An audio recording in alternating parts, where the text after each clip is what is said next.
ಮದುವೆ ವಾರ್ಷಿಕೋತ್ಸವದ ದಿನ ಜೈಲಿನಲ್ಲಿ ವಿಜಿ ದರ್ಶನ ಆಗಿದೆ. ನಿನ್ನೆ ಪರಪ್ಪನ ಅಗ್ರಹಾರದಲ್ಲಿ ದರ್ಶನ್ ಭೇಟಿಯಾಗಿದ್ದರು ಪತ್ನಿ ವಿಜಯಲಕ್ಷ್ಮಿ.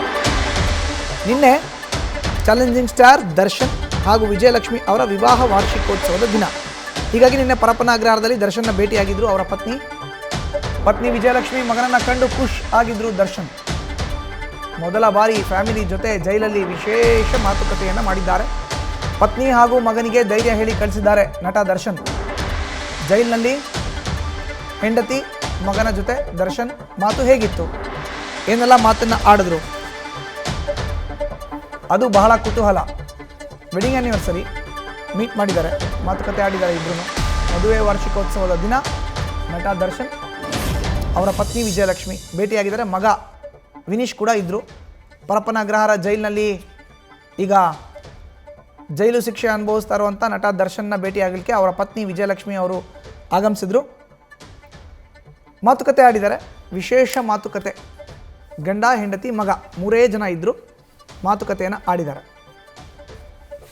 ಚಿತ್ರದುರ್ಗದ ರೇಣುಕಾಸ್ವಾಮಿ ಕೊಲೆ ಪ್ರಕರಣದಲ್ಲಿ ಆರೋಪಿ ಆಗಿ ಇರೋ ಅಂಥ ನಟ ದರ್ಶನ್ ಬೆಂಗಳೂರಿನ ಪರಪ್ಪನ ಅಗ್ರಹಾರ ಜೈಲಿನಲ್ಲಿ ಇದ್ದಾರೆ. ಅವರ ದರ್ಶನಕ್ಕೆ ಅವರ ಪತ್ನಿ ವಿಜಯಲಕ್ಷ್ಮಿ ಮಗ ವಿನೀಶ್ ಬಂದಿದ್ದರು, ಮಾತುಕತೆಯನ್ನು ಆಡಿದ್ದಾರೆ. ನಿನ್ನೆ ವಿಶೇಷವಾದಂಥ ದಿನ, ನಟ ದರ್ಶನ್ ಹಾಗೂ ವಿಜಯಲಕ್ಷ್ಮಿ ಅವರ ವೆಡ್ಡಿಂಗ್ ಆ್ಯನಿವರ್ಸರಿ, ಮದುವೆಯಾದಂಥ ದಿನ. ಹೀಗಾಗಿ ಜೈಲಿಗೆ ಭೇಟಿ ಕೊಟ್ಟು ಮಾತುಕತೆಯನ್ನು ಮಾಡಿದ್ದಾರೆ. ಹೆಚ್ಚಿನ ಮಾಹಿತಿ ನೀಡಿದರೆ ನಮ್ಮ ಪ್ರತಿನಿಧಿ ಸಂದೇಶ್ ದೂರವಾಣಿ ಸಂಪರ್ಕದಲ್ಲಿ ಇದ್ದಾರೆ. ಸಂದೇಶ್, ನಿನ್ನೆ ಒಂದು ವಿಶೇಷವಾದಂಥ ದಿನ ದರ್ಶನ್ ಹಾಗೂ ವಿಜಯಲಕ್ಷ್ಮಿ ಪಾಲ್ಗೆ. ಬಟ್ ಜೈಲಿನಲ್ಲೇ ಹೋಗಿ ದರ್ಶನ್ನ ಭೇಟಿ ಮಾಡಿದಂಥ ವಿಜಯಲಕ್ಷ್ಮಿಗೆ ದರ್ಶನ್ ಹೇಳಿದಂಥ ಮಾತು, ಅವರಿಬ್ಬರ ಮಧ್ಯೆ ಆಗಿರುವಂಥ ಮಾತುಕತೆಯ ವಿವರ ಎಕ್ಸ್ಪ್ಲೈನ್ ಮಾಡೋದಾದ್ರೆ.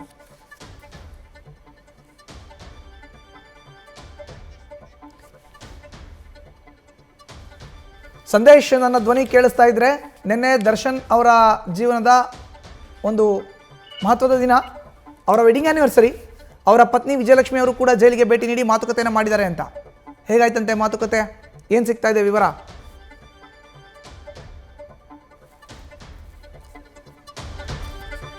ಸಂಪರ್ಕ ಸಾಧ್ಯ ಆಗ್ತಾ ಇಲ್ಲ. ಇನ್ನು ಜೈಲಿನಲ್ಲಿ ನಟ ದರ್ಶನ್ನ ಭೇಟಿ ಮಾಡಿದ್ದಾರೆ ಅವರ ಪತ್ನಿ. ಸಂದೇಶ್ ದೂರವಾಣಿ ಸಂಪರ್ಕಕ್ಕೆ ಸಿಕ್ಕಿದ್ದಾರೆ. ಸಂದೇಶ್, ಜೈಲಿನಲ್ಲಿ ಭೇಟಿಯಾದಂಥ ದರ್ಶನ್ ಮತ್ತು ವಿಜಯಲಕ್ಷ್ಮಿ ಅವರ ಮಧ್ಯೆ ಆಗಿರುವಂಥ ಮಾತುಕತೆ ವಿವರಣೆ ನೀಡೋದಾದ್ರೆ.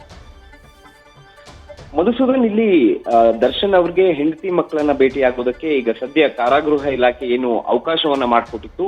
ಇದರಿಂದ ಎಲ್ಲ ಒಂದ್ ಕಡೆ ನಿನ್ನೆ ದರ್ಶನ್ ಅವರ ಒಂದು ವೆಡ್ಡಿಂಗ್ ಆನಿವರ್ಸರಿ ಕೂಡ ಇದ್ದಿದ್ರಿಂದ ಈ ಒಂದು ವೆಡ್ಡಿಂಗ್ ಆನಿವರ್ಸರಿ ಸಂದರ್ಭದಲ್ಲಿ ಇಬ್ರನ್ನು ಕೂಡ, ಅಂದ್ರೆ ಹೆಂಡತಿ ಮಗ ಇಬ್ರನ್ನು ಕೂಡ ಭೇಟಿ ಮಾಡೋದಕ್ಕೆ ಅವಕಾಶವನ್ನ ಕೊಟ್ಟಿದ್ದು ಒಂದು ರೀತಿಯಲ್ಲಿ ದರ್ಶನ್ ಅವ್ರಿಗೆ ಖುಷಿಯಾಗಿತ್ತು. ಜೊತೆಗೆ ಯಾವಾಗ ಹೆಂಡತಿ ಮಕ್ಕಳು ಬರ್ತಾ ಇದ್ದಾರೆ ಅಂತ ಗೊತ್ತಾಗುತ್ತೋ ಆ ಸಂದರ್ಭದಲ್ಲಿ ಅವರು ಕೂಡ ರೆಡಿಯಾಗಿ ನಂತರ ಏನ್ ವಿಸಿಟಿಂಗ್ ರೂಮ್ ಇರುತ್ತೆ, ಆ ವಿಸಿಟಿಂಗ್ ರೂಮ್ ನಲ್ಲಿ ಅಧಿಕಾರಿಗಳ ಸಮ್ಮುಖದಲ್ಲೇ ಇಬ್ರು ಕೂಡ ಮಾತನಾಡ್ತಾರೆ. ನಿನ್ನೆ ಮೊದಲಿಗೆ ಸಾಕಷ್ಟು ವಿಚಾರಗಳ ಬಗ್ಗೆ, ಅಂದ್ರೆ ಸುಮಾರು ಅರ್ಧ ಗಂಟೆಗಳ ಕಾಲ ಅವಕಾಶವನ್ನ ಕೊಟ್ಟಿದ್ರಿಂದ ಅಲ್ಲಿ ದರ್ಶನ್ ಅವರು ಕೂಡ ಸಾಕಷ್ಟು ವಿಚಾರಗಳ ಬಗ್ಗೆ ಚರ್ಚೆ ಮಾಡಿದ್ದಾರೆ. ಅದರಲ್ಲಿ ಪ್ರಮುಖವಾಗಿ ಬೇಲ್ಗೆ ಸಂಬಂಧಪಟ್ಟಂತ ವಿಚಾರವನ್ನು ಕೂಡ ಚರ್ಚೆ ಮಾಡಿದ್ದಾರೆ. ಜೊತೆಗೆ ಅವ್ರಿಗೆ ಧೈರ್ಯ ತುಂಬುವಂತ ಕೆಲಸವನ್ನ ಕೂಡ ಮಾಡಿರುವಂತದ್ದು. ಅಂದ್ರೆ ಖುದ್ದು ದರ್ಶನ್ ಅವರೇ ನೀವೇನ್ ಬೇಜಾರಾಗ್ಬೇಡಿ, ಧೈರ್ಯವಾಗಿರಿ ಅಂತ ಹೇಳಿ ಮಕ್ಕಳಿಗೆ, ಮಗನಿಗೆ ಹಾಗೆ ಹೆಂಡತಿಗೆ ಧೈರ್ಯವನ್ನ ಹೇಳುವಂತ ಕೆಲಸವನ್ನ ಖುದ್ದು ದರ್ಶನ್ ಅವರೇ ಮಾಡ್ತಾರೆ. ಅಂದ್ರೆ ಈ ಬೇಲ್ ರಿಜೆಕ್ಟ್ ಆಗಿರೋದ್ರಿಂದ, ಜೊತೆಗೆ ನನಗೆ ಈಗೆಲ್ಲ ಏನು ಬೆಳವಣಿಗೆಗಳಾಗ್ತಾ ಇದೆ, ಇದರಿಂದ ಯಾವುದೇ ಕಾರಣಕ್ಕೂ ಕೂಡ ನನ್ಗೇನು ಬೇಜಾರಿಲ್ಲ,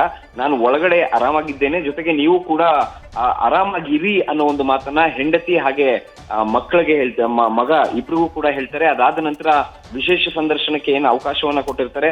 ಇದರಿಂದ ನನಗೆ ಸಮಾಧಾನ ಆಗಿದೆ, ಅಂದ್ರೆ ನಿಮ್ಮಿಬ್ರನ್ನ ಹತ್ತಿರದಿಂದ ನೋಡಿ ಮಾತನಾಡ್ಸಿದ್ದೇನಿದೆ, ಇದರಿಂದ ನನಗೆ ಮನಸ್ಸು ಹಗುರ ಆಗಿದೆ. ಹಾಗಾಗಿ ನೀವು ತಲೆ ಕೆಡಿಸ್ಕೋಬೇಡಿ, ಎಲ್ಲವೂ ಕೂಡ ಭಗವಂತನಿಗೆ ಬಿಟ್ಟಿದ್ದು ಅಂತ ಹೇಳಿ ಅಲ್ಲಿ ಮಗ ಮತ್ತೆ ಹೆಂಡತಿಗೆ ಖುದ್ದು ದರ್ಶನ್ ಅವರೇ ಅವ್ರಿಗೆ ಧೈರ್ಯ ಹೇಳುವಂತ ಕೆಲಸವನ್ನ ಮಾಡ್ತಾರೆ. ಜೊತೆಗೆ ಸುಪ್ರೀಂ ನಲ್ಲಿ ಏನು ಬೇಲ್ ರಿಜೆಕ್ಟ್ ಆಗಿತ್ತು, ಆ ಒಂದು ರಿಟ್ ಅರ್ಜಿ ಇತ್ಯರ್ಥವಾಗಿತ್ತು. ಅದಾದ ನಂತರ ಆ ವಿಚಾರಕ್ಕೆ ಸಂಬಂಧಪಟ್ಟಂತೆ ಕೂಡ ಕೆಲವೊಂದಷ್ಟು ಮಾತುಗಳನ್ನ ಆಡಿದ್ದಾರೆ. ಅಂದ್ರೆ ನಾವು ಮೊದಲಿಗೆ ಹೈಕೋರ್ಟ್ಗೆ ಬೇಲ್ ಅರ್ಜಿಯನ್ನ ಹಾಕಿ ಅದಾದ ನಂತರ ಅಲ್ಲಿ ಏನಾಗುತ್ತೆ ಅನ್ನೋದನ್ನ ನೋಡಿದಿದ್ರೆ ಚೆನ್ನಾಗಿರ್ತಿತ್ತು ಅನ್ನೋ ಒಂದು ಮಾತನ್ನು ಕೂಡ ದರ್ಶನ್ ಅವರು ಹೆಂಡತಿ ಹಾಗೆ ಮಗ ಇಬ್ರಿಗೂ ಕೂಡ ಹೇಳ್ತಾರೆ. ಜೊತೆಗೆ ನಿನ್ನೆ ಏನು ಕಂಪ್ಲೀಟ್ ಒಂದು ಇವರು ಹೋದಂತ ಸಂದರ್ಭದಲ್ಲಿ ಪ್ರೀತಿಯಿಂದ ಹೆಂಡತಿ ಹಾಗೆ ಮಗನ ಜೊತೆಯಲ್ಲಿ ಮಾತನಾಡ್ತಾರೆ. ಜೊತೆಗೆ ಪತ್ನಿ ಕೂಡ ವಿಜಯಲಕ್ಷ್ಮಿ ಅವರು ಕೂಡ ತಂದಿದ್ದಂತಹ ಡ್ರೈ ಫ್ರೂಟ್ಸ್ ಹಾಗೆ ಫ್ರೂಟ್ಸ್ ಗಳನ್ನ ಕೂಡ ಅವ್ರಿಗೆ ಕೊಡುವಂತ ಕೆಲಸವನ್ನ ಕೂಡ ಮಾಡ್ತಾರೆ. ಹಾಗೆ ಇಲ್ಲಿ ಇಷ್ಟೆಲ್ಲ ಏನ್ ಬೆಳವಣಿಗೆ ಆಯ್ತು, ಇದರಿಂದ ಬೇಜಾರ್ನಲ್ಲೇ ಇದ್ದಂತ ದರ್ಶನ್ ಅವರು ಅದನ್ನ ತೋರಿಸಿಕೊಳ್ಳದೆ ಮಗ ಹಾಗೆ ಹೆಂಡತಿ ಜೊತೆಯಲ್ಲಿ ಮಾತನಾಡಿದ್ದಾರೆ.